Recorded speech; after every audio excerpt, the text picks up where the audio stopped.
மனிதனுக்கும் பிரபஞ்சத்துக்கும் உள்ள உறவுதான் வாழ்முறை என்பதை இந்த கூட்டம் நம்பி இருக்கிறது. இதை உலகத்தில் மிக முதன்மைப்படுத்தியதுதான் இந்த அவைதீக மதங்கள் என்று சொல்லக்கூடிய பௌத்தம், சமணம் அல்லது ஆசீவகம் என்று சொல்லக்கூடிய இந்த சிந்தனை முறைகள். பெரிய கடவுள் இல்லைன்ற இயற்கைங்கிற பரிபாடல் இருக்கிற விஷயத்தை விட நீ என்னடையா இருக்குன்னு சொல்லி ரொம்ப தீவிரமான கேள்விகள் எழுப்புவார்கள். குறிப்பாக சங்கி அறிவாளிகளுக்கு இது ரொம்ப சுவையான விஷயம். அந்த 7ஆம் நூற்றாண்டில் தொடங்கி அந்த சங்கராச்சாரி சமூக வைதீக மரபு படிப்படியாக மனிதனை பேசிய, மனிதத்தை பேசிய சிரமண மரபை, ஆசீவக மரபை அழித்தொழித்தது. ஆரியம் போல் உலக வழக்கு ஒழிந்து அழிந்து சிதையாத நின் சீர் இளமை திறன் வியந்து வாழ்த்துதுமேன்னு அவர் பாடுறார்ல. இதில் பெரிய ஹிஸ்டாரிக்கல் ஃபேக்டே இருக்குது. வைதீகம் அவைதீகத்தினுடைய வரலாற்று வண்டவாலயங்கள் எல்லாவற்றையும் இந்த வரிகளுக்குள் அவர் சொல்லிவிட்டார்.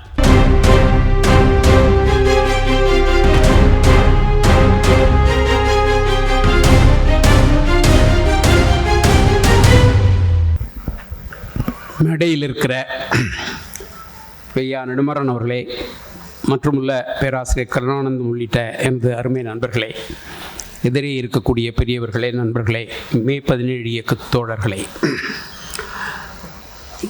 இந்த சென்ற ஆண்டிலிருந்து மே 17 இயக்கம் நடத்துகிற இந்த அறிஞரவயம், நான் சென்ற ஆண்டும் இதில் பங்கேற்றேன்.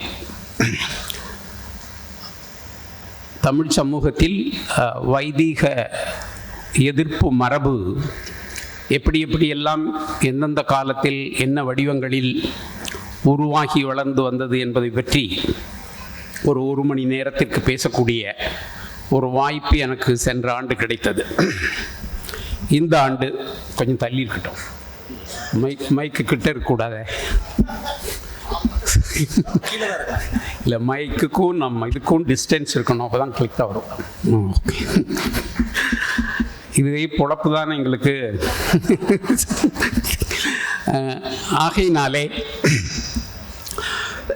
இந்த ஆண்டு நண்பர் காந்தி, திருமுருகன் காந்தி அவர்கள்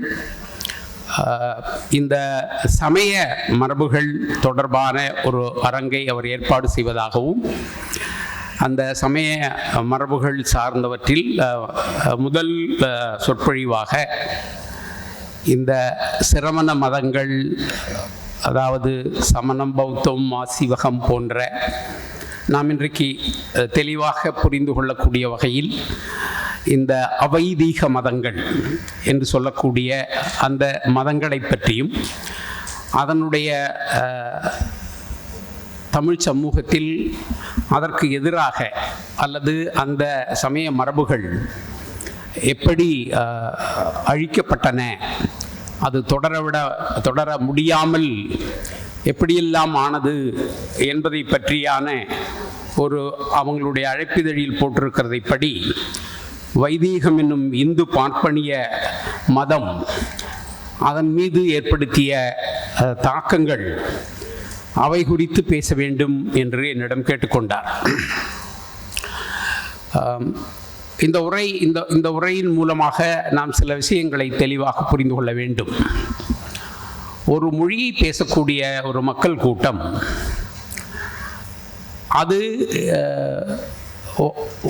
தொடக்க காலம் தொடங்கி அந்த நிலப்பகுதியில் அது குடியேறுதல் தொடங்கி, அப்படி குடியேறிய அந்த குறிப்பிட்ட மக்கள் கூட்டம் எப்படி அந்த நிலத்தோடு அவர்கள் வாழக்கூடிய அந்த சூழலோடு எப்படியெல்லாம் உறவு கொள்கிறார்கள், அதனால் அவர்களுக்கு கிடைக்கக்கூடிய அந்த வாழ்வு அனுபவம், பயிற்சி, அது சார்ந்த செயல்களை அவர்கள் புரிந்து கொள்ளுதல், அப்படி புரிந்து கொள்வதன் மூலமாக அவர்கள் அடுத்த கட்டத்திற்கு வளர்ச்சி அடைதல், அப்படி வளர்ச்சி அடைவதன் மூலமாக உருவாக்கி கொள்ளக்கூடிய சில கருத்து மரபுகள், அந்த மரபுகளை சார்ந்து அவர்கள் நிகழ்த்தும் சடங்குகள், நம்பிக்கைகள், அது சார்ந்த விழுமியங்கள், இப்படியான ஒரு தொடர்ச்சி தான் மனித சமூகத்தின் வாழ்க்கையாக இருக்கிறது. இந்த சரியோ தவறோ, இந்த தமிழ் என்று பேசக்கூடிய இந்த மொழியின் தொல் பழம் மரபு என்பது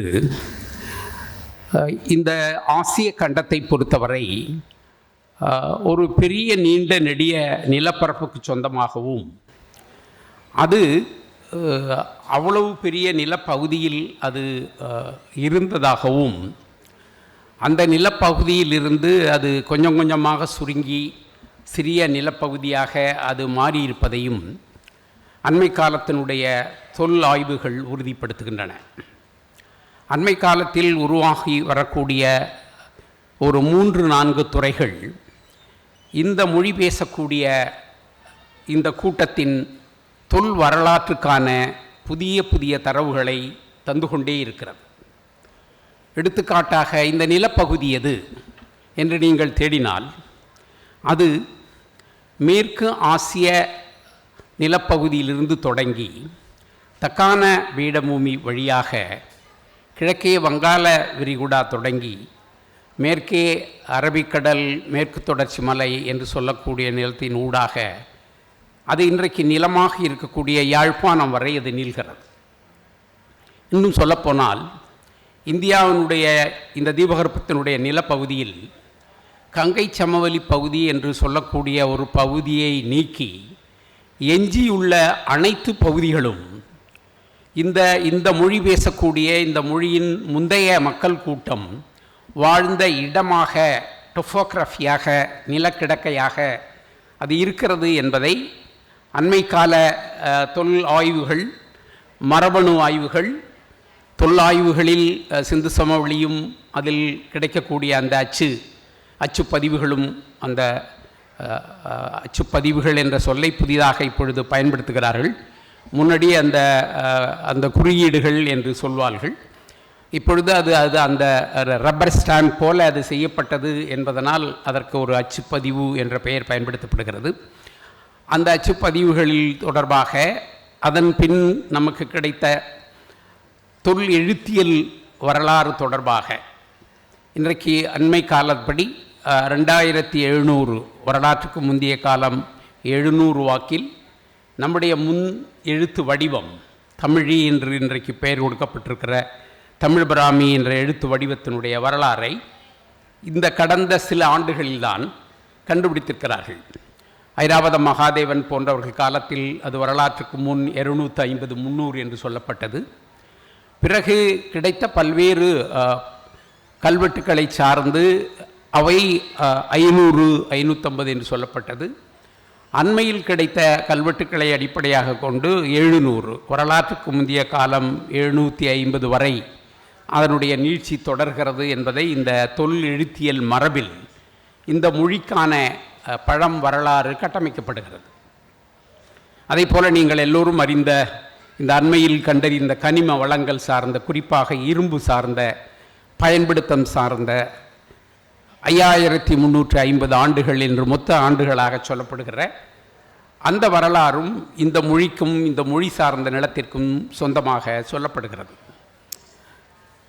சிந்து சமவெளி பகுதியில் கிடைத்த அந்த எலும்பு கூடுகளின் வழியாக கிடைத்த அந்த மரபணு ஆய்வுகள் அது இங்கே தென்னிந்திய பகுதியில், மதுரை பகுதியில், தேனி பகுதியில் இருக்கக்கூடிய ஒரு மனிதனுடைய மரபணு ஆய்வோடு இணைந்து வருவதை மரபணு ஆராய்ச்சியாளர்கள் உறுதிப்படுத்தியிருக்கிறார்கள்.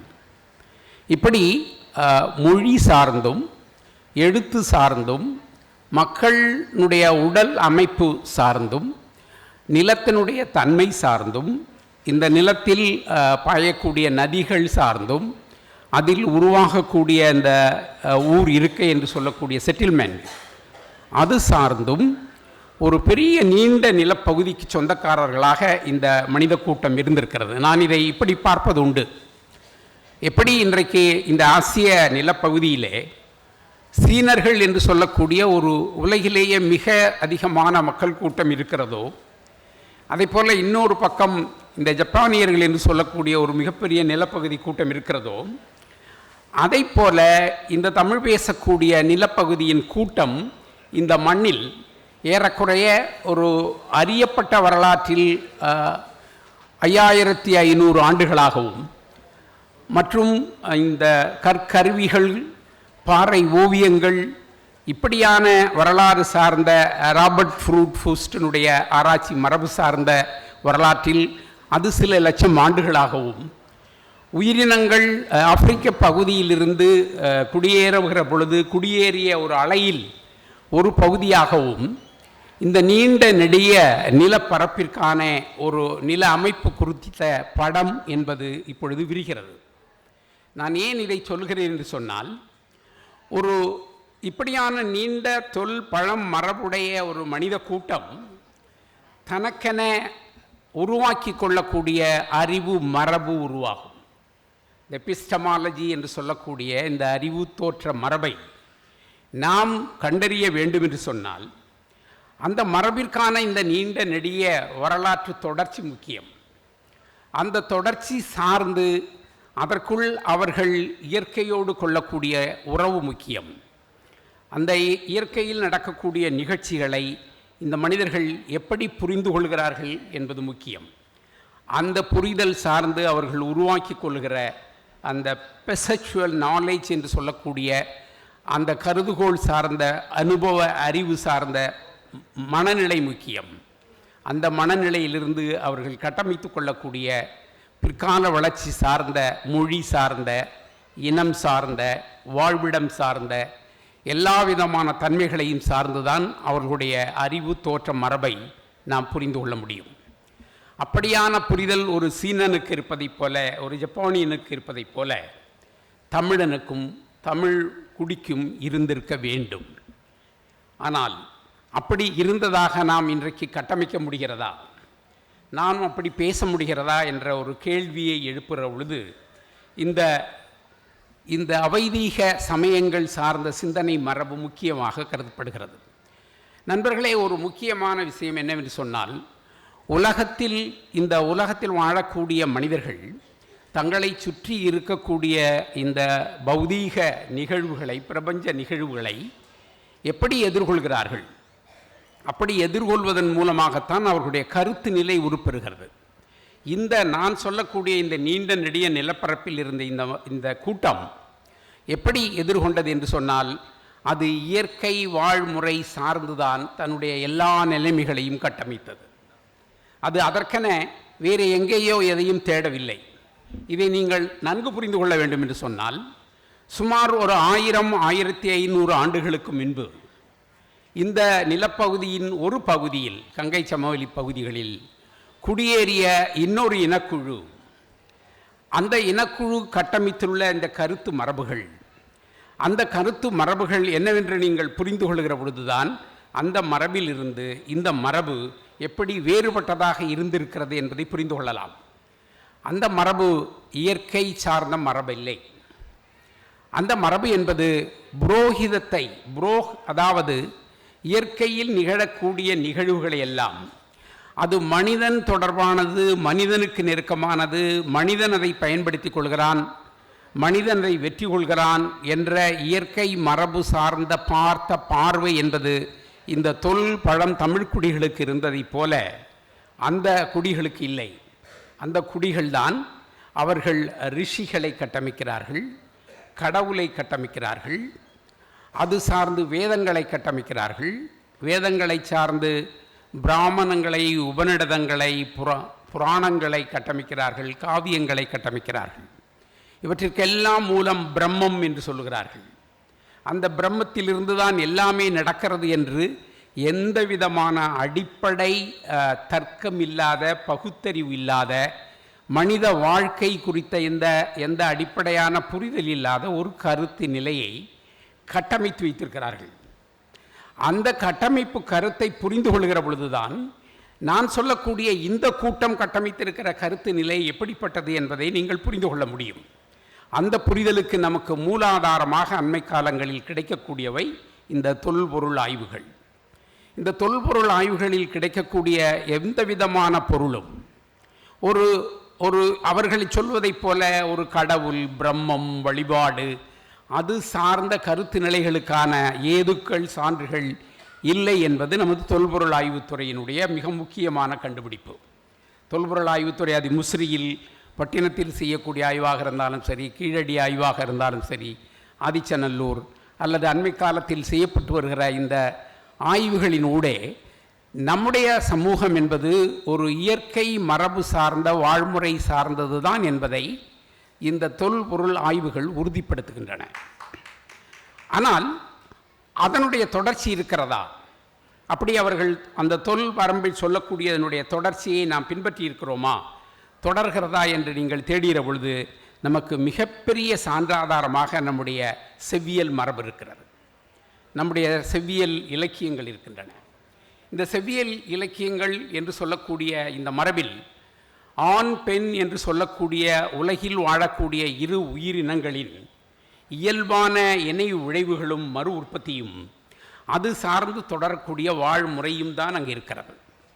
இந்த வாழ்முறைக்குள்ளே நீங்கள் வேறு முறைகள், இப்படியான ரிஷிகளும் கடவுளர்களும் பிரம்மாக்களும் இப்படியான சார்பு சார்ந்த எந்த தன்மையும் இல்லை. அப்படியானால் இந்த கூட்டம் இந்த இயற்கை மரபு சார்ந்த கூட்டமாக இருந்திருக்கிறது. அதில் இன்னொரு முக்கியமான கண்டுபிடிப்பு, இந்த கூட்டம் மனிதனை நம்பியது. மனிதன்தான் உலகத்தில் மிக முக்கியமானவன், மனித வாழ்க்கை முறைதான் இந்த உலகம், மனிதனுக்கும் பிரபஞ்சத்துக்கும் உள்ள உறவுதான் வாழ்முறை என்பதை இந்த கூட்டம் நம்பி இருக்கிறது.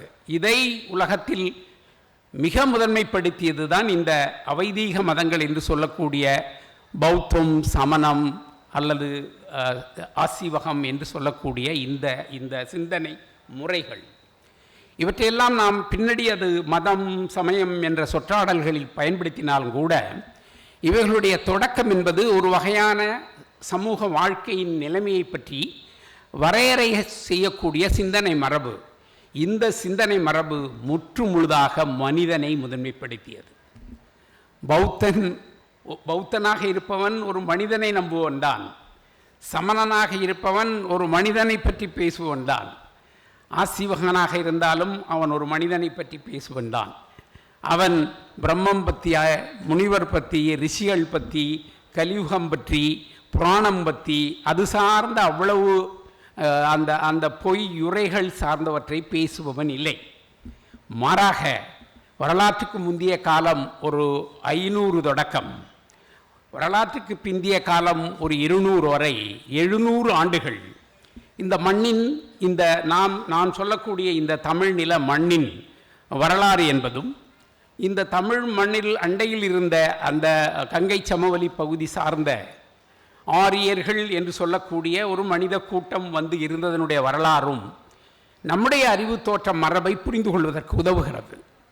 அந்த பின்புலத்தில் நீங்கள் பார்க்கிற பொழுது இந்த மனிதர்கள் உருவாக்கிய இந்த மரபை, இது சார்ந்த செய்திகளை, இவற்றை உள்ளடக்கிய அந்த இயற்கை வாழ்முறை சார்ந்த மனிதனை முதன்மைப்படுத்திய, மனிதனை மையப்படுத்திய வாழ்முறைக்கு சொந்தக்காரர்களாகிய நாம் இந்த மரபுக்கு நேர் எதிரான இன்னொரு மரபு நமக்குள் எப்படி வந்தது, இதை நாம் எப்படி அனுமதித்தோம், இது எப்படி சாத்தியமாயிற்று?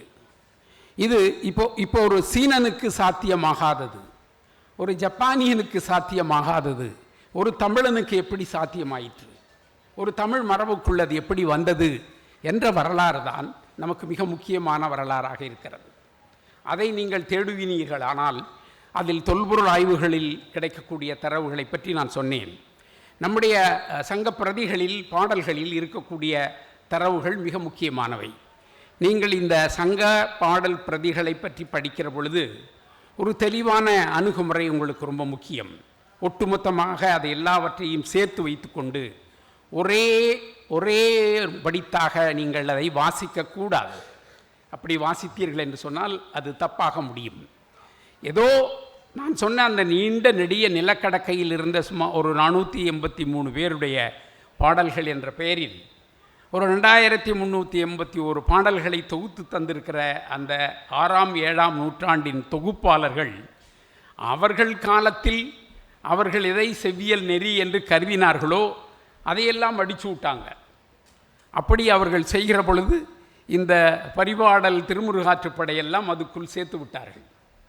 அவை பக்தி இலக்கியங்கள், அவை செவ்வியல் இலக்கியங்கள் இல்லை. நீங்கள் அவற்றை செவ்வியல் இலக்கியமாக வைத்துக்கொண்டு நீங்கள் படிக்க ஆரம்பித்தால் பிரச்சனை ஆகிடும். நீங்கள் செவ்வியல் இலக்கிய மரபு என்பதை தவறாக புரிந்து கொள்ள வேண்டும். அப்படியானால் அந்த தொகுத்த அறிஞர்கள், புலமையாளர்கள் செய்தது தவறா இப்படி அவர்கள் செய்வார்களா என்ற கேள்வியை நீங்கள் எழுப்பலாம். அவர்கள் காலத்தில் அவர்களுக்கு இருந்த சிந்தனை அனுபவ மரபின் ஊடாக பக்தி இயக்கம் மிக வேகமாக உருப்பெற்று வளர்ந்து வந்த காலத்தில் இப்படி ஒரு தொகுப்பு பணியை செய்கிற பொழுது தொடக்கத்தில் ஒரு சாமி பாட்டு இருக்கணும், கடைசியில் ஒரு சாமி பாட்டு இருக்கணும், அது இல்லாமல் ஒரு பிரதி இருக்க முடியாது. சங்க இலக்கியத்தில் சில பிரதிகளுக்கு கடவுள் வாழ்த்து எழுதி சேர்த்து விட்டாங்க. கடவுளை பற்றியே ஒன்றுமே பேசாத பிரதிகளுக்கு பார்த்திங்கன்னா கடவுள் வாழ்த்து இருக்கும். இது எல்லாம் இந்த தொகுத்த பெருமக்களுடைய கைங்கரியம். அந்த தொகுக்கிறவன் என்ன, அவங்க என்ன முட்டாளா என்ன, அவங்களும் அறிவாளிகள் தானே. அவர்களுடைய அறிவு காலத்தில் எதை சமூக நியதியாக கருதுகிறார்களோ அதையெல்லாம் அதில் சேர்த்து விட்டு கொடுவது என்பது தொல் மரபினுடைய தவிர்க்க முடியாத ஒரு நிலைமை. என்ன பெரிய சிக்கல்னா, இதை புரிஞ்சுக்கிறாம பின்னாடி உள்ள நம்ம அறிவாளி மக்கள் இருக்கிறானே, இவன் எல்லாம் இது சங்க இலக்கியமா, அதில் திருமுருகாற்றுப்படை இருக்கு, நீ பார்த்தியா, அதில் இருக்கிறத நீ பேசாமல் நீ என்னமோ பெரிய கடவுள் இல்லைன்ற இயற்கைங்கிற பரிபாடலில் இருக்கிற விஷயத்தை விட நீ என்னடையா இருக்குன்னு சொல்லி ரொம்ப தீவிரமான கேள்விகள் எழுப்புவார்கள். இந்த குறிப்பாக சங்கி அறிவாளிகளுக்கு இது ரொம்ப சுவையான விஷயம். ஆனால் உண்மையே அது அல்ல. அவை பின்பக்தி பாடல்கள். இதை ஆராய்ச்சி செய்த நம்முடைய பேராசிரியர் பெருமக்கள் எல்லாம் விரிவாக அது பற்றி பதிவு செய்திருக்கிறார்கள். அது கமில் சுலபலாக இருக்கட்டும், பேராசிரியர் வையாபுரி பிள்ளையாக இருக்கட்டும், சிவத்தம்பியாக இருக்கட்டும், எல்லோரும் இந்த கலித்தொகை, திருமுருகாற்றுப்படை, பரிபாடல் என்கிற பிரதிகள் மிக பிற்காலத்தவை. அந்த சங்க இலக்கிய பிரதிகளோடு நீங்கள் அதை வைத்து ஆய்வு செய்யக்கூடாது. அந்த சமூக வரலாற்றை, சமூக மரபை நீங்கள் புரிந்து கொள்வதற்கு, செவ்விலக்கிய மரபு என்ற ஒன்றை புரிந்து கொள்வதற்கு இந்த பிரதிகள் உதவாது, இந்த பிரதிகளை நீங்கள் சேர்க்கக்கூடாது என்று சொல்வார். அது நியாயம்.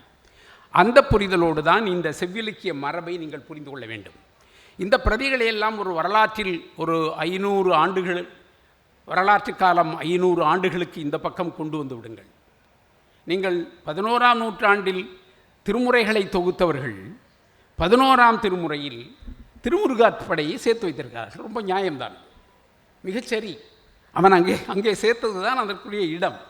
ஆனால் அதே நேரத்தில் இந்த 11 மேல் கணக்கு என்று கொள்ளக்கூடிய சங்க இலக்கியங்களை தொகுத்தவன் அதை கொண்டு அதுக்குள்ளே எப்படி வைத்தான் என்கிற பொழுது நீங்கள் சமூக வரலாறு படிக்கிற பொழுது குழப்பமடைய வேண்டும். இந்த குழப்பத்தை சார்ந்துதான் இந்த செவ்வியல் இலக்கிய பிரதிகள் என்பவை மனித நேயத்தை முதன்மைப்படுத்தியவை, மனித சமூகத்தை முதன்மைப்படுத்தியவை. எல்லோரும் பேசுகிற இந்த யாதும் ஊரே யாவரும் கேளீர் என்று சொல்லக்கூடிய அந்த பிரதியினுடைய கடைசி வரை பார்த்தீர்கள் என்று சொன்னால் அது உலகத்தினுடைய இயற்கை மரபை, இயல்பை, அது சார்ந்த வாழ்முறையை பேசக்கூடிய பிரதியாக அந்த கணியன் பூங்குன்றனான் அதை எழுதி வைத்திருக்கிறான். அதுதான் ஆசீவகத்தினுடைய அடிப்படை கோட்பாடு என்று நம்முடைய பேராசிரியர் நெடுஞ்செழியன் அவர்கள் எழுதுகிறார். இந்த ஆசீவக கோட்பாடு என்பது மனித முதன்மை கோட்பாடு, இந்த வைதீக மரபுக்கு எதிரான கோட்பாடு என்ற வரலாறெல்லாம் நமக்கு கிடைக்கிறது. இதைவிட இந்த வரலாற்றை நாம் படிப்பதற்கு அம்பேத்கரிடம் நாம் போக வேண்டும். அம்பேத்கர் என்கிற ஒரு பெரிய மனிதன் இந்த வரலாற்றை எவ்வளவு முடியுமோ அவ்வளவு தரவுகளோடு கிழி என்று கிழித்து வைத்திருக்கிறார். சாதாரணமாக செய்யவில்லை. அவர் வரலாற்றுக்கு முந்தைய காலம், புத்தன் வாழ்ந்த காலத்தில், ஏறக்குறைய புத்தன் வாழ்ந்த காலம் என்பது வரலாற்றுக்கு முந்தைய 4-3ஆம் நூற்றாண்டுக்கு இடைப்பட்ட காலம். பிறகு அதுக்கு அடுத்த காலத்தில் அசோகன், மௌரிய சாம்ராஜ்யம் வருகிறது. அதனுடைய பக்கத்தில் இந்த குப்தர்கள், கனிஷ்கர்கள் என்று சொல்லக்கூடிய வைதீக பார்ப்பனிய மரபை சார்ந்த ஒரு கூட்டம் அந்த பக்கம் உருவாகி வருகிறது. இந்த புத்தர் வாழ்ந்த காலத்தில் அவர் வாழ்நாள் முழுக்க இந்த வைதீக மரபு சார்ந்த, பிராமண மரபு சார்ந்த இந்த கருத்து நிலைக்கு எதிரான போராட்டத்தை நிகழ்த்துவது தான் அவருடைய வாழ்க்கையாக இருந்தது. இன்னும் சொல்லப்போனால் எப்படி பெரியார் வாழ்நாள் முழுக்க இந்த இந்த இப்படி ராமாயணத்தையும் ராமனையும் அல்லது அது சார்ந்த கருத்து நிலைகளையும் செருப்பால் அடித்து கொண்டு இருந்தாரோ, அதை போல புத்தன் அவர் வாழ்ந்த காலத்தில் இவர்கள் பேசிய எல்லாவற்றிலும் 4 வருடம் இருக்கிறது. இவர்கள் பேசிய எல்லாவற்றிலும் சாதி இருக்கிறது. இவர்கள் பேசிய எல்லாவற்றிலும் தீண்டாமை இருக்கிறது. இவர்கள் மனிதரை அந்நியப்படுத்துகிறார்கள், மனிதரை கேவலப்படுத்துகிறார்கள், மனித வாழ்க்கை பற்றி தவறான பிரச்சாரத்தை செய்கிறார்கள் என்ற பெரிய போராட்டத்தை அவர் நிகழ்த்தினார். அந்த போராட்டத்தின் தொடர்ச்சி, அதனுடைய தாக்கம், அந்த தன்மைகள் என்பவை நம்முடைய செவ்வியல் இலக்கிய பிரதிகளிலே மிக அதிகம். அதாவது நம்முடைய செவ்வியல் இலக்கிய பிரதிகளில் எங்கோ ஒரு இடத்தில் 2% இந்த வைதீக மரபு சார்ந்த ரெஃபரன்ஸ் செய்திகள் இருக்கின்றன. 2%. அதுவும் புகுத்தப்பட்டவையாக கூட இருக்கலாம். என்னென்னு சொன்னால் அதற்கு ஒரு நல்ல சான்று, வைதீக மரபுகள் சார்ந்த நிறைய செய்திகள் நம்முடைய செவ்வியல் இலக்கிய மரபிலே எதில் இருக்குன்னு தெரிஞ்சிங்கன்னா அது புறநானூற்றில் தான் அதிகம். இந்த புறநானூற்றை எடுத்துக்கிட்டிங்கன்னு வச்சுங்களேன், அது 3 பேர் 3 காலத்தில் வெவ்வேறையாக தொகுக்கப்பட்ட தொகுப்பு என்பதை சொல்லியிருக்கிறார்கள். அதிலும் ரொம்ப பிற்காலத்தில் தொகுக்கப்பட்ட புறநானூற்று பகுதியில்தான் இந்த வேள்வி செய்கிறது, மன்னர்கள் இப்படியான யாகம் பண்ணினா, இப்படியான விஷயங்கள் எல்லாம் அதுக்குள்ளே வருது. இதை வச்சுக்கொண்டு தான் நம்மால் என்ன சொல்கிறான், இது அந்த என்ன வைதீக மரபு சார்ந்த சடங்கு சமாச்சாரங்களை எல்லாம் பேசுகிற பிரதி உங்கள்கிட்ட இருக்குது அப்படின்னு சொல்ல. அவன் என்ன தான் சொன்னாலும் அதனுடைய எண்ணிக்கை மிக மிக மிக குறை.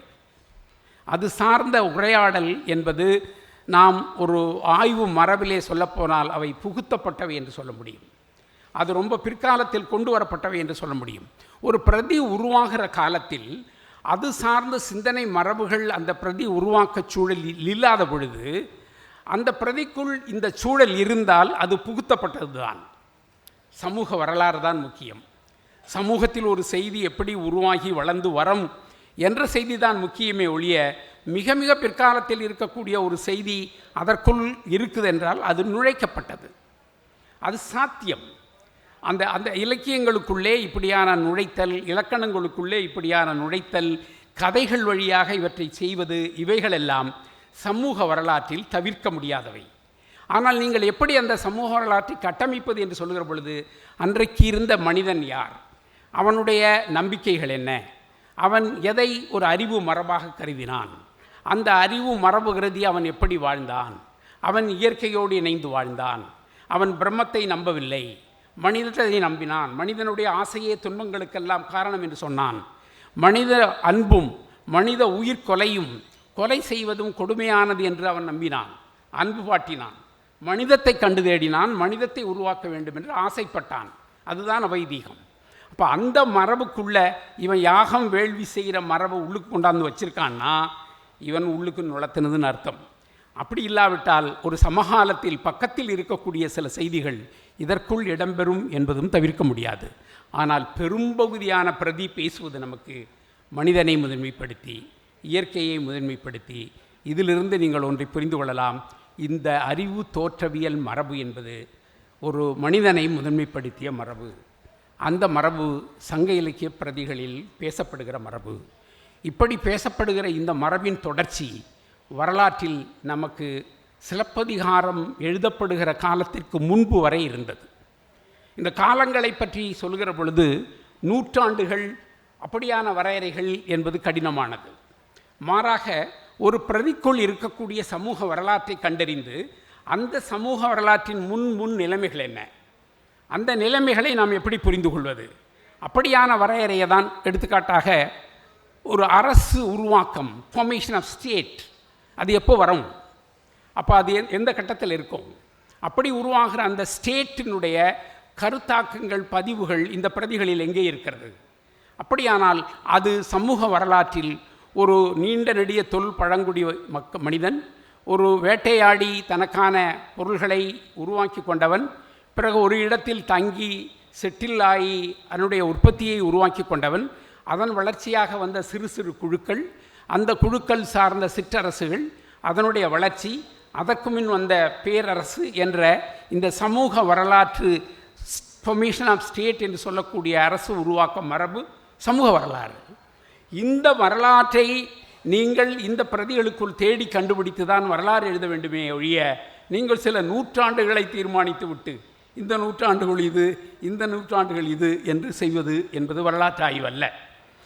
அப்படியான ஆய்வுகளை நாம் நிகழ்த்துகிற பொழுது நம்முடைய தொல்பழம் மரபு என்னவானது, இதனுடைய நிலைமைகள் என்னவாயிற்று, இது ஏன் மாறியது, இது எப்படி வந்தது, இப்படி வந்ததற்கான வரலாறுகள் என்பவை என்ன என்பதுதான் இந்த சமண பௌத்துவ ஆசிவக வைதீக மரபுகளை நாம் புரிந்து கொள்வதற்கான ஒரு வாய்ப்பாக நான் கருதுகிறேன். அந்த வகையில் பார்த்தீர்கள் என்று சொன்னால், நான் சொன்னது எப்படி சிலப்பதிகாரத்துக்கு முந்தியிருந்த மரபுகள் என்பவை வேறு. அங்கு திருக்குறள் வரும், அது திருக்குறள் சார்ந்த உரையாடல்கள் வரும். அது மணிமேகலை ஒரு மிக முக்கியமான, உலகத்திலேயே பசியை பற்றி பேசிய முதல் காப்பியம். பசிப்பவன் வாழ்க்கைதான் ஒரு தத்துவ மரபு என்று சொன்ன அந்த காப்பியம் தொடங்கி அதன் சமகாலத்தில் இருந்த சிலப்பதிகாரம், அதற்கு பிறகு முன்னிருந்த திருக்குறள், அதற்கு முன்னிருந்த நம்முடைய தொல்பழம் சங்க இலக்கிய பிரதிகளான நற்றிணை, குறுந்தொகை, அதனுடைய தொடர்ச்சியாக உருவாகி வந்த மதுரை காஞ்சி, சிறுபானாற்றுப்படை, பெரும்பானாற்றுப்படை என்று சொல்லக்கூடிய இந்த மரபுகளுக்குள் கட்டமைக்கக்கூடிய இந்த சமூக வரலாறு தொடர்ந்ததா? ஏன் தொடரவில்லை? இங்குதான் இந்த மதங்கள் மிகுந்த செல்வாக்குடையவதாக இருந்த தொல்பழங்காலமும், அதை சார்ந்து உருவான அதன் தாக்கம் ஏற்பட்ட தமிழ் சமூகமும், இன்றைக்கு நீங்கள் செவ்விலக்கிய பிரதிகளில் மிக அதிகமான தாக்கங்களை இந்த அவைதீக மரபு சார்ந்த கருத்தில் தான் காண முடியும். இயற்கை மரபு, வாழ்க்கை மரபு சார்ந்து தான் காண முடியும். எந்த வைதீக மரபு சார்ந்த விஷயங்களையும் அதற்குள் காண முடியவில்லை. ஆனால் திருக்குறளிலும் இல்லை. சிலப்பதிகாரத்தில் நுழைகிறது, மணிமேகலையில் அதற்கான போராட்டம் நடக்கிறது. அது உள்ளுக்கு வந்த உடனே அதை எதிர்க்கிறதும் அதை பேசுகிறதும் அதுக்கான விஷயங்களும் வருகிறது. பிறகு ஒரு கிபி 6, 7, 8ஆம் நூற்றாண்டுகள் வருகிற காலத்தில் இந்த ஸ்டேட், இந்த அரசு என்பது முற்று முழுதாக மாறுகிறது. இந்த மாறுகிற இந்த காலத்தில் உங்களுடைய தொன் மரபு, மனித மரபு, வைதீக மரபு என்பது படிப்படியாக அது அழிக்கப்படுகிறது. அந்த அழிப்பை நாம் எப்படியெல்லாம் பார்ப்பது? அதற்கு ஒரு நல்ல எடுத்துக்காட்டு கிபி 7ஆம் நூற்றாண்டு வகையில் உருவாகி வளர்ந்து வந்த இந்த பார்ப்பனிய வருகை. இது எல்லோரும் சொல்கிறார்கள். சங்கரன் வருகை, இன்றைய சங்கராச்சாரி வருகை என அந்த அந்த அந்த பார்ப்பன வருகை சார்ந்து உருவானது. என்ன நடந்தது? நமக்கு வரலாற்றில் ஒரு அறுவகை மதம் என்ற ஒன்றை கட்டமைக்கிறார்கள். அந்த மதம் என்ன? அதில் முதன்மையானது வைதீகம், பிரம்மம், அது சார்ந்த செயல்பாடுகள். இரண்டாவதாக பேசப்படுவது சைவம், மூன்றாவதாக பேசப்படுவது வைணவம், நான்காவதாக பேசுவது கொற்கை வழிபாடு, சக்தி வழிபாடு, ஐந்தாவதாக பேசப்படுவது முருகன், அவன் சார்ந்த கௌமாரம் என்று சொல்லக்கூடிய வழிபாடு, ஆறாவதாக பேசப்படுவது இந்த பிள்ளையார்.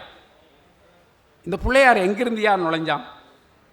எந்த வரலாறு அளவும் இல்லை. இவனை கணாபத்தியம்னு சொல்லி இங்கே கொண்டாந்து வச்சுட்டு அந்த பிள்ளையாரை இப்போ என்ன சொல்கிறாங்கன்னா, அந்த நாட்டுக்கோட்டை செட்டியார்கள் அந்த பிள்ளையார்பட்டிங்கிற ஊரில் இருக்கிற அந்த பிள்ளையார் தான் தமிழ்நாட்டுக்கு வந்த முதல் பிள்ளையார்னு சொல்கிறாங்க. அதுக்கு அவங்க சொல்கிற முக்கியமான காரணம், அந்த பிள்ளையார் சிலைக்கு கீழே இந்த நம்முடைய தமிழ் எழுத்து எழுதப்பட்டிருக்கு. தமிழ் எழுத்தினுடைய காலம் அதிகபட்சம் வரலாற்றுக்கு முந்திய காலம் 100 வருஷம். அப்படின்னா இவனுங்க அந்த பிள்ளையார் இந்த வரலாற்றுக்கு முந்திய 100 வருஷத்துக்கு முன்னாடியே நம்ம ஊருக்கு வந்துட்டாங்கன்னு சொல்லி இந்த நாட்டுக்கோட்டை செட்டியார்களெல்லாம் ஒரு பெரிய கதை கட்டி அந்த பிள்ளையார்பட்டி பிள்ளையாரை பற்றி பெருசாக பேசுகிறானுங்க. நான் போய் பார்த்தேன். அந்த சிலையில் கீழே நிச்சயமாக பிராமி எழுத்து, அந்த தமிழ் பிராமி வெட்டியிருக்கிறான். நான் என்ன கேட்குறேன்னா, ஒரு சிலையை செஞ்சுட்டு அந்த பழைய பிராமி எழுத்த மாதிரி வெட்ட முடியாதா என்ன? ஒரு 7, 8ஆம் நூற்றாண்டை சேர்ந்தவன் அந்த எழுத்தை வெட்டி வச்சுட்டு அவன் பாட்டுக்கு அவனெல்லாம் திருடர்கள். ஒரு புதிய கருத்தை கொண்டு வருகிற பொழுது அதை எப்படியெல்லாம் நுழைக்க வேண்டுமோ அப்படியெல்லாம் செய்வதற்கான எல்லா தகுதியும் பெற்றவர். பிள்ளையார் விஷயமே 7ஆம் நூற்றாண்டுன்னா என்னுடைய அதுக்கு முன்னாடி 600 வருஷம் இருக்கிற எழுத்து அதில் இருக்குன்னு நீ என்னடா சொன்ன? மடையனா? நான் எதை எப்படி புரிந்து கொள்ள முடியும்? ஒரு 600 வருஷத்துக்கு முன்னாடி இருந்த அந்த எழுத்து வடிவம் இந்த பிள்ளையார் கீழே இருக்கிறாங்கிறதுனால இந்த பிள்ளையார் 600 வருஷத்துக்கு முந்தியவனு கதை கட்டுறான்.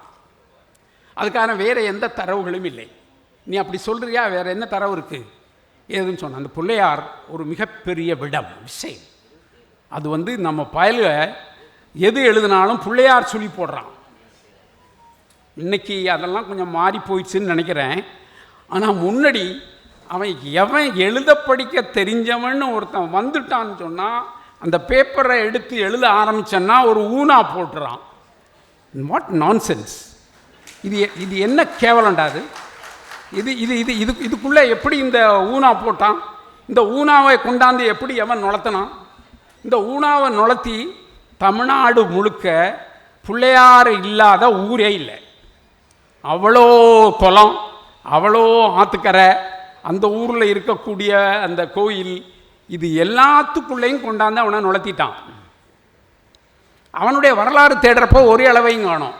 எப்படா திடீர்னு 7ஆம் நூற்றாண்டில் இப்படி கணாவத்தியம்னு சொல்லி சங்கராச்சாரி பிரிக்கிற இந்த மதத்துக்குள்ள இந்த தொந்தி பிள்ளையார நம்முடைய மோடி ஐயா அவர்களுடைய ஆராய்ச்சியின்படி அந்த காலத்திலேயே பிளாஸ்டிக் சர்ஜரி செய்து அந்த பிளாஸ்டிக் சர்ஜரியின் வழியாக ஒரு யானை உருவத்தை அப்பயே இந்த இந்தியர்கள் கண்டுபிடித்து இப்படி ஒரு உருவத்தை உருவாக்கி தந்த பிளாஸ்டிக் சர்ஜரிக்கு சொந்தக்காரர்கள் நாம் என்று மோடி ஐயா அறிவியல் உலக மாநாட்டில் பேசியிருக்கிறார்.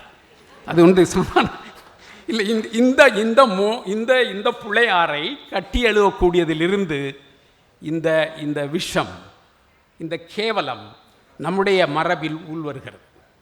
என்ன செய்கிறானுங்கன்னு சொன்னால், இயற்கையாக இருக்கக்கூடிய கொற்றவை வழிபாடு நமக்கு உண்டு. பெண்ணை வழிபடுகிற, தாய் தெய்வத்தை வழிபடுகிற பெண் என்பவள்தான் உயிரில் உலகத்தை உருவாக்கக்கூடிய ஒரு உயிரி என்ற புரிதல் சார்ந்து மனிதர்கள் அதை வழிபட்டார்கள். அது என்றைக்கும் தப்பு இல்லை. இன்றைக்கி இருக்கிற நம்ம மாரியாத்தா, காளியாத்தா, எல்லா ரேணுகா தேவி இவர்கள் எல்லாருமே அந்த மரபுக்கு சொந்தக்காரங்க தான். எல்லா ஊர்லேயும் இருக்கிற அவ்வளோ அம்மனும் இந்த கொற்றவை மரபுக்கு சொந்தம்தான். அந்த கொற்றவை அப்படி வழிபடுவதில் எந்த தவறும் இல்லை. அது ஒரு மனநிலைமை, பெண்ணை வழிபடுகிற மனநிலைமை. அது சிவபெருமானையும் விஷ்ணுவையும் பிள்ளையாரையும் கும்பிடுற மனநிலைமை இல்லை. அப்போ அப்படி அதை என்ன செய்கிறான், கொற்றவை வழிபாடுன்னு ஒரு சக்தி வழிபாடுன்னு போட்டு விட்டான். அது சரி, இயற்கையிலிருந்து வந்தது தான். பிறகு இந்த முருகனை வழிபடுகிற அந்த மரபை இவன் பிடிச்சான், கௌமாரம். அது வேலனிலிருந்து வந்த முருகன். இதெல்லாம் ஒரு 5-6ஆம் நூற்றாண்டு வரை இருந்தவன். திடீர்னு இந்த 7ஆம் நூற்றாண்டு 8ஆம் நூற்றாண்டு குமரன், ஸ்கந்தன், அப்புறம் என்ன அது சார்ந்து இந்த புராணம், அது எல்லாத்தையும் உருவாக்கி இந்த தமிழர்களுடைய இயற்கை வழிபட்ட ஒரு மரபான முருக வேலன் வழிபாட்டை ஒரு ஒட்டுமொத்தமான வைதீக மரபுன்னு இந்த சங்கரன் கூட்டம் செட்டில் பண்ணிடுச்சு. அது என்ன ரொம்ப அழகான விஷயம்னா, நம்ம திருமுருகன் காந்தி பேர் இருக்குல்ல, இந்த பேரில் முருகன் இருக்கிறாரு, அவர் பழசு. காந்தி இருக்கிறாரு, நம்ம ஊருக்காரர், லேட்டஸ்ட்காரரு, சனாதனத்தை பேசியவர். சனாதனத்தை சீர்திருத்தி மிக நன்றாக அதை ஆக்கி சாதியெல்லாம் ஒரு மாதிரி பாலிஷ் பண்ணி நம்ம அதெல்லாம் காப்பாற்றிடலான்னு சொல்லி ஆசைப்பட்ட அவருடைய ஆசை. இந்த ஆசையை நம்ம தப்புன்னு சொல்ல முடியாது. ஒரு காந்தி போன்ற ஒரு மிகப்பெரிய மனிதாபிமானியை, மனிதனை நேசித்த மனிதர்களை நாம் காண முடியாது. அந்த ஆசையினுடைய அவர் சனாதனத்தையும் பிடிச்சிக்கிட்டார். அதுக்குள்ளே சாதி இருக்கிறத பற்றியும் அவருக்கு கவலைப்படலை, மாற்றிடலான்னு சொன்னார். ஆனால் இன்றைக்கி இருக்கிறவன் பட்டேலுக்கு 155 அடி செலவு வைக்கிறவன் காந்திக்கு வைக்கலைங்கிறத புரிஞ்சுக்கணும். ரெண்டு பேரும் ஒரே மண்ணில் பிறந்தவன் தான். அதான் அப்படி பிறந்தவனை ஏன் பட்டேலுக்கு இவன் வைக்கிறான், ஏன் காந்திக்கு வைக்க மாட்டாங்கிற வகையில் காந்தியினுடைய மரியாதைன்னு கொஞ்சம் கூட தான். இருந்தாலும் கூட அந்த சனாதனம்ங்கிறது காந்திக்குள்ளே இருக்குது. இப்போ திருமுருகன் காந்தி முருகன்கிற தமிழ் மரபையும் காந்திங்கிற சனாதன மரபையும் இணைச்ச 2 மரபாக இருக்கார் அவர். இப்போ தமிழ்நாட்டினுடைய வரலாறு அதுதான். தமிழ் சமூகத்தினுடைய வரலாறு அதுதான். அது 7ஆம் நூற்றாண்டிலிருந்து தொடங்குறது. அந்த 7ஆம் நூற்றாண்டில் தொடங்கி அந்த சங்கராச்சாரி சமந்த வைதீக மரபு படிப்படியாக மனிதனை பேசிய, மனிதத்தை பேசிய சிரமண மரபை, ஆசீவக மரபை அழித்தொழித்தது. இந்த பக்தி பாடல்களில் பார்த்திங்கன்னா நம்ம ஆட்கள் ரொம்ப நீங்கள் ஐயா சொன்னாங்க காலையில், ரொம்ப புரட்சி பண்ணி பெரிய சமூகத்தில் கொண்டு, அதெல்லாம் உண்மைதான், இல்லைன்னு சொல்ல. ஆனால் இந்த சமணங்களையும் பௌத்தவனையும் மிக மிக கெட்ட வார்த்தையில் திட்டின ஆட்கள் இவங்க தான். சாதாரண வார்த்தை இல்லை, நாமெல்லாம் பயன்படுத்த முடியாத வார்த்தையில் இந்த சமணவர்களை, பௌத்தவர்களெல்லாம் ஏன் இந்த நாயன்மார்கள் திட்டினாங்க? திட்ட வேண்டிய அவசியம் என்ன வந்தது? எங்கெங்கெல்லாம் பௌத்த விகாரைகள் இருந்ததோ எல்லாத்தையும் தட்டி விட்டான்.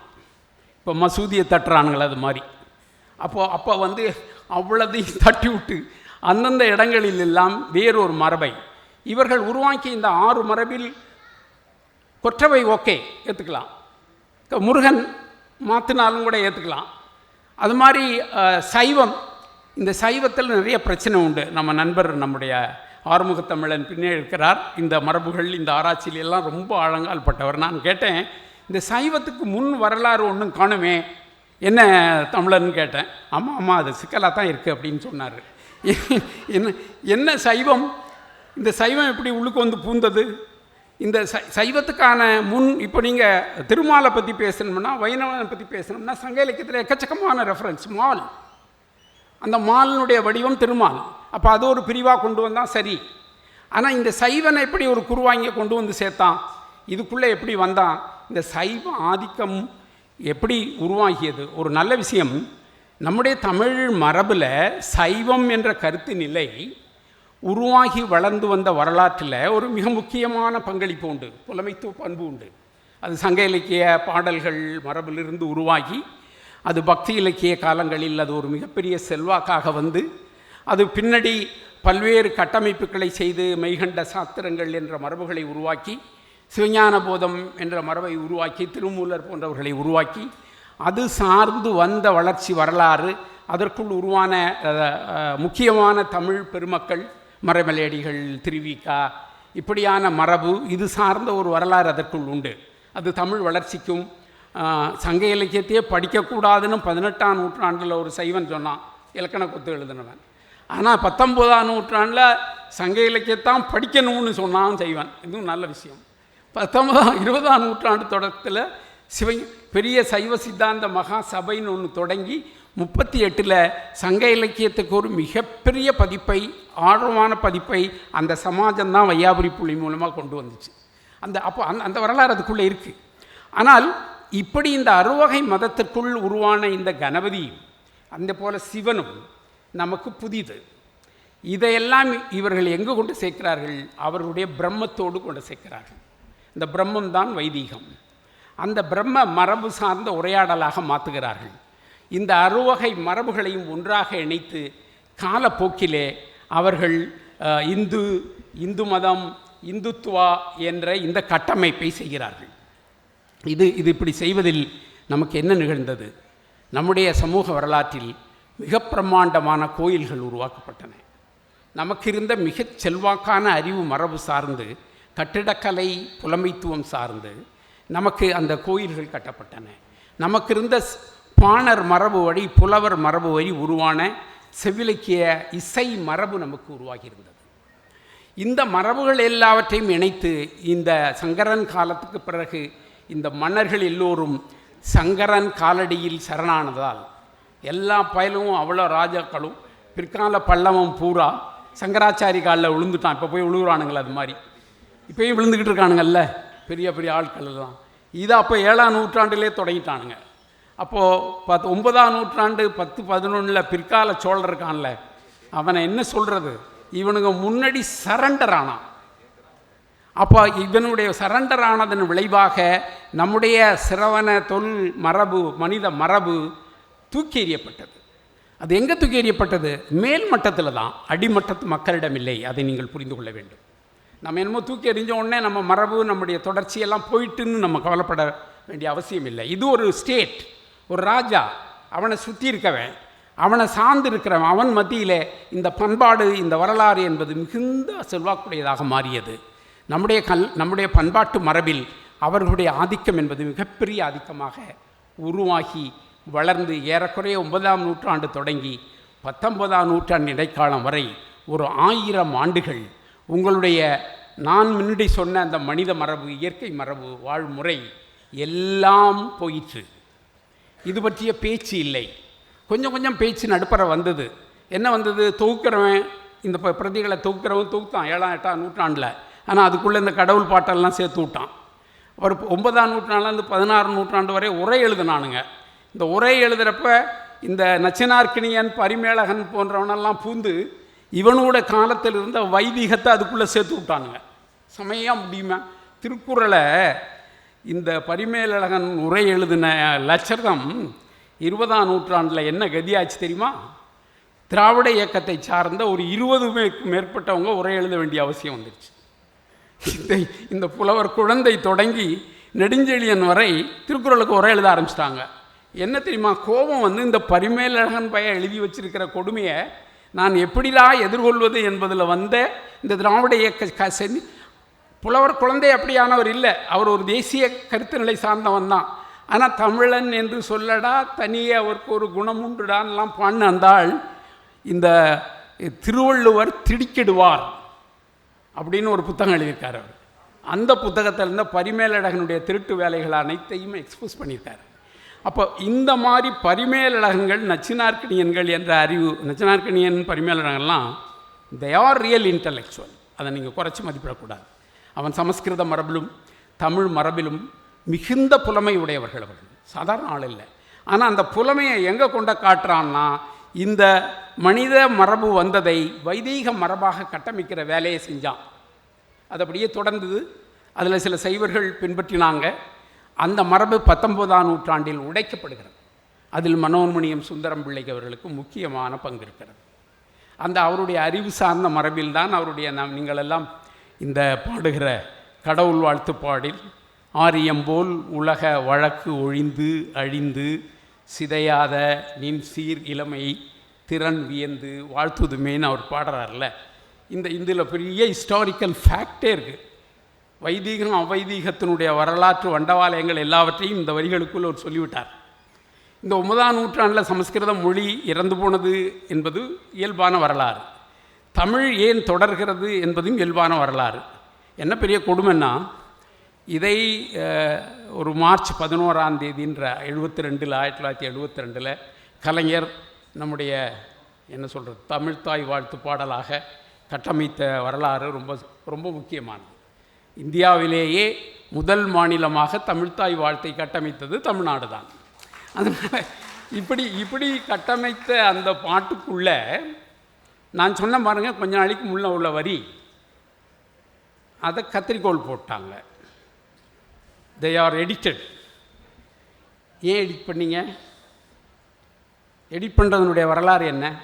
இதுதான் பெரியாரிலிருந்து பெரியார் தொண்டர்கள் வேறுபடும் புள்ளிகள். இதை நீங்கள் புரிந்து கொள்ள.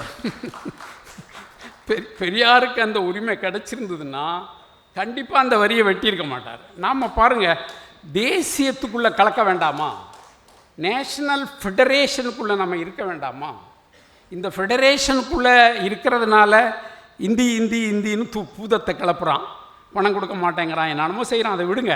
ஆனால் நம்முடைய தமிழக அரசு என்ன சொல்கிறது, மாநில உரிமைக்கு போராடியவர்கள், மாநில உரிமை சார்ந்து நாம் இவ்வளோதெல்லாம் செய்கிறவங்களுக்கு கூட மனோன்மணிய சுந்தரம் பிள்ளையினுடைய பாட்டை எடிட் பண்ண வேண்டிய கட்டாயத்துக்கு நாம் போயிட்டோம். அப்போ இதுக்குள்ளே தான் இந்த வைதீக தமிழ் சமூக வரலாறு முடிச்சிடுறேன், சமூக வரலாறு கட்டமைக்கப்பட்டிருக்கிறது என்பதை நாம் புரிந்து கொள்ள வேண்டும். இந்த பின்புலத்தில் 19ஆம் நூற்றாண்டில் இது மறுபரிசீலனைக்கு வருகிறது. எல்லோரும் கண்டுபிடிக்கிறார்கள். நான் சொன்ன இந்த வரலாற்றினுடைய உணர்வுபூர்வமான புரிதல் என்பது நமக்கு கிடைக்கிறது. 20ஆம் நூற்றாண்டில் அது ஒரு பெரும் இயக்கமாக கட்டமைக்கப்படுகிறது. அதை தலைமையேற்று தந்தை பெரியார் நடத்துகிறார். அவருடைய கருத்து நிலை சார்ந்து நாம் செயல்படுகிறோம். இந்த மரபுகள் என்பவை இன்றைய சமகால அரசியலில் எவ்வளவு முக்கியமானவையாக இருக்கின்றன. ஒரு 1500 ஆண்ட வரலாறு என்பது இன்றைக்கு சமகால வரலாறாக இருக்கிறது. இன்னைக்கு பேசுகிற நான் இன்னைக்கு சொல்லுகிற இந்த விஷயம் இன்றைய வரலாறு, இன்றைய பத்திரிகை செய்தி, இன்றைய போராட்டம். இந்த போராட்டம் சார்ந்து நாம் இந்த அறிவு பாரம்பரிய மரபை புரிந்து கொள்வோம். நன்றி, வணக்கம்.